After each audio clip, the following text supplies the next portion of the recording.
Representative Joseph DioGuardi, 47 years old, second-term Republican from New York. Key challenge in the 100th Congress, accountability in federal spending. I don't think that the public is getting a dollar's worth of goods and services for a dollar's worth of taxes.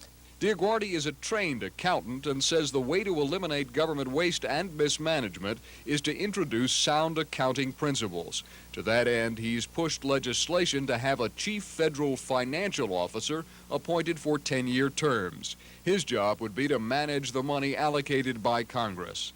DioGuardi insists congressmen think of their voting cards as credit cards for free shopping sprees. We have today in Congress a credit card mentality. This card, as far as I'm concerned, is the most expensive credit card in the world. This card has no limit. I'm proud of my record, Gabe. I've lived now in Westchester County for 29 years, and I've seen Westchester County grow from a bedroom community to one of the most impressive and economically stable regions in the country. And I'm proud to say that it wasn't a government program that made Westchester County what it is today. It was the people. And that's why I left a career after 22 years in business to run for Congress, to see whether I can continue this as the greatest opportunity society the world has ever seen. And I've delivered for Westchester County. 2 weeks ago, Mayor Noto and I, Mamaroneck, announced $4.3 million for senior citizens housing. Just my very last vote was on H.R. 6. Congressman Ottinger, for 10 years, has been looking to get authorized a massive flood control bill. Guess what? Joe DioGuardi got it. Next, former Congressman Joseph DioGuardi will take your comments and questions about the federal budget and congressional budgeting process. After I left Congress, it dawned on me that if I was going to leave any legacy for the 4 years that I was there, it should be a report to the people of the United States of America as to what I saw as a professional CPA, having been trained for 22 years with one of the world's largest accounting firms, to see certain things that the average person, and certainly the average congressman, didn't see and still doesn't see.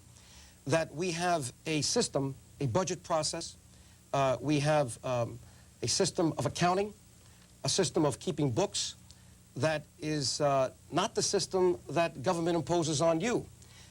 In fact, it's the worst system that can be used.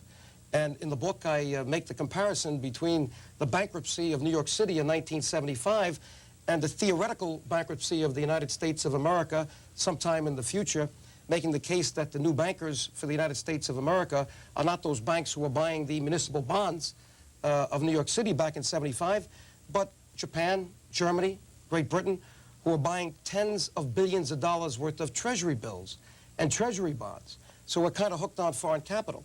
The point is that today, and let me give you the bottom line, the United States is using a Mickey Mouse accounting system. It's called the cash basis. They use it for the budgeting. They use it for the accounting.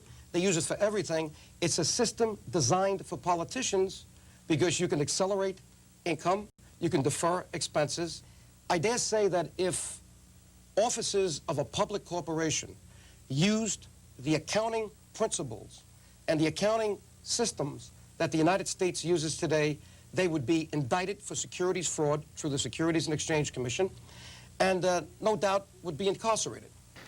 Joe DioGuardi, let me start with you. You're lobbying the U.S. administration on Kosovo. Where does the issue appear on the list of the U.S. administration's priorities in the first place?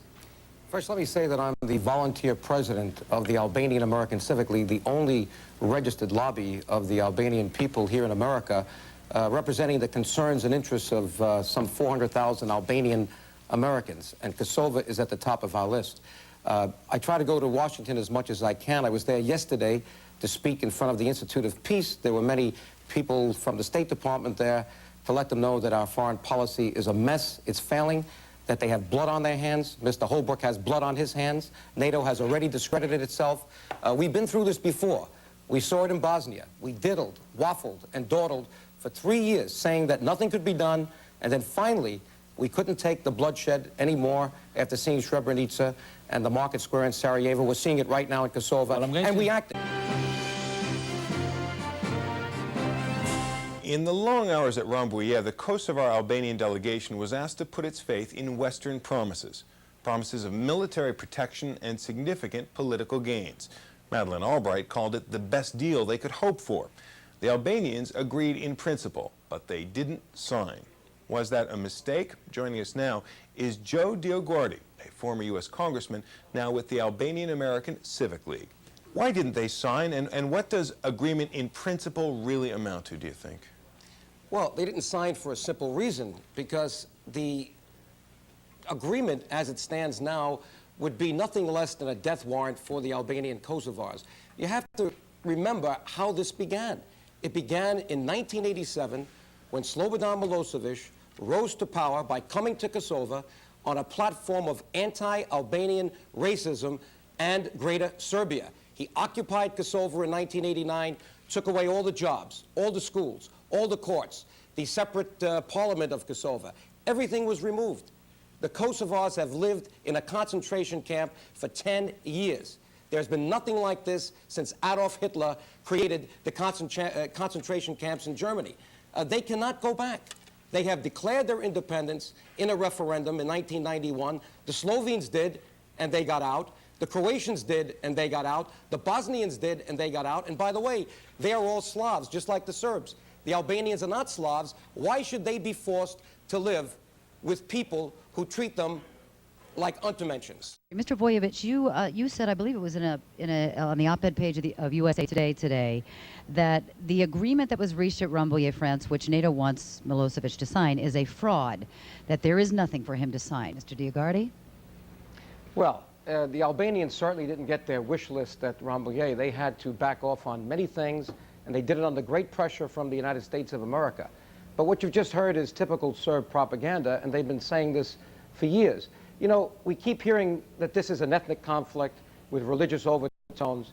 What we really have to see here is what happened in 1989. The Albanians were the first to declare themselves for democracy from the former communist state of Yugoslavia. In 1989, 700,000 Albanians threw their Communist Party cards in the bonfire. And that's what started their problem with Slobodan Milosevic, because he's the last vestige of Stalinist communism in Europe. He controls everything. He controls the entire system in Belgrade, Yugoslavia, the press, the universities, the army. He fires people when he wants, and he controls the message. And he has programmed all of his officials with the same message. Look at the outrageous statement made yesterday by one of his officials when they asked about the refugees, and he said, well, that was one Albanian family taking a walk in the park when we saw the villages being torched and the kids and the people being executed. This is the kind of regime that has to be removed from Europe today. I congratulate President Clinton for the wonderful case he made. I'm a Republican, and I congratulate him for the wonderful case he made to the American people, and he's right. We have an interest there. We need a Europe that's united, free, and prosperous. That affects all of us. The Pentagon is saying now that absolutely no consideration is given, or is being given, to sending in troops either from Canada or the United States. Well, we already have a force in Macedonia. I can't believe that they're not considering right now to expand that force, that protection force made up now of U.S. troops and Norwegian troops. I believe it totals about 600. It seems to me that the only answer right now is to show resolve. We didn't show it for 2 years in Bosnia, and we lost 200,000 people, and we had a conflagration there second to none. The ministers of the European Union are suggesting that further sanctions should be imposed in Belgrade. Is that going to work? Sanctions don't seem to work with Mr. Milosevic. That's what the hearing was all about. We did get a very tough resolution. It was made even tougher because of the efforts of the Albanian American Civic League that represents the concerns of 400,000 ethnic Albanians here in America. But sanctions will not be enough. We need to show resolve. We should move an aircraft carrier off the coast of Montenegro. Let it stay there. We should ring Serbia with troops. Let them stay there.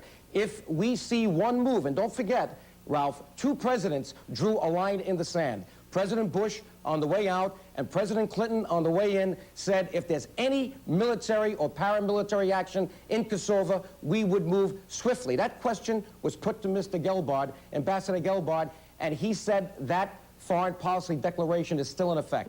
This is not a sovereign state as far as the Albanians are concerned.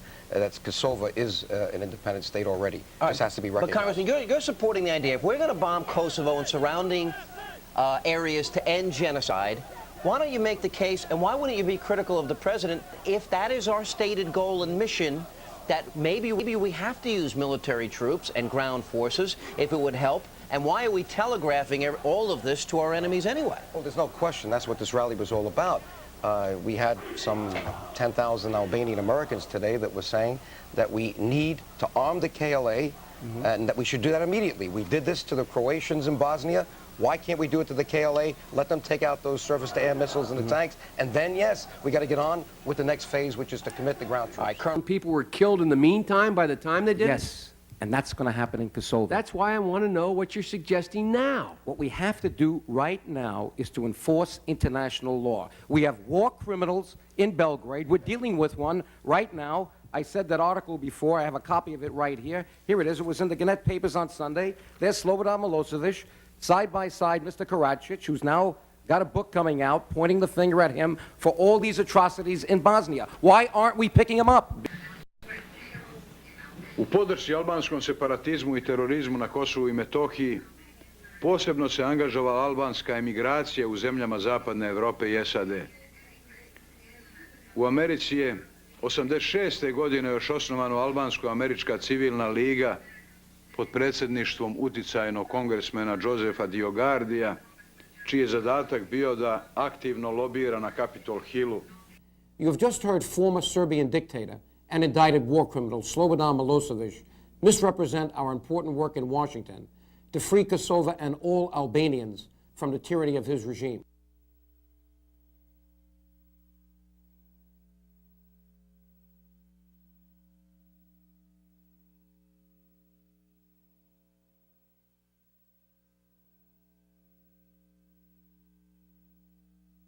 We have politicians running around using rhetoric like accountability, transparency. They throw these terms around, and they throw the terms around lockbox trust fund. People have taken them at their word. People have voted for them.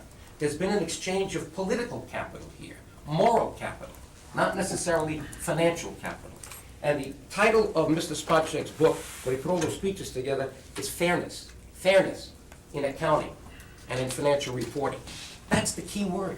Are we being fair to the next generation and to other constituencies by not indicating what the real liability is because we've promised it? Is the United States going to be competitive? Is the United States going to win this global battle now that we're in a global economy so we don't become a hostage to China and Japan? And we are almost there with respect to the money that we borrowed, and I hope we continue to borrow, but somehow we got to break that chain because it's not the right thing. If we want to be the leader of the free world, we cannot be a hostage to other nations. What you do is think about what made this country great to begin with. How did we overcome all these deficits? And how did we overcome this national debt without going under so far, although we're thinking that this could be a problem in the future? We are the most productive country in the world. We have a technology edge that put us there. And productivity offset all the waste that you've seen and many of these deficits.